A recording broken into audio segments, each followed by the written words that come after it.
If the number of turns in a coil is n, then the value of self-inductance of the coil will be n times b है n square times c n minus 2 times and d जो है वो आपके पास है n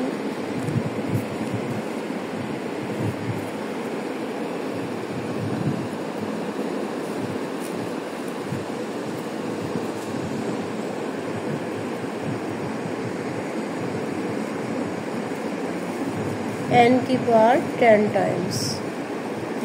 second question है the value of mutual inductance can be increased by decreasing n, b increasing n, c है winding the coil on wooden frame and d है winding the coil in china clay.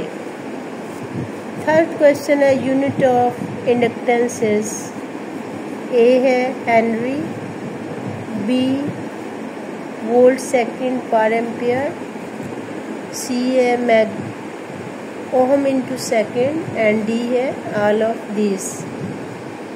चलें जी, अपनी physics की क्या तैयारी है इसका भी कुछ अंदाज़ा लगाइएगा। अल्लाह हाफ़िज़।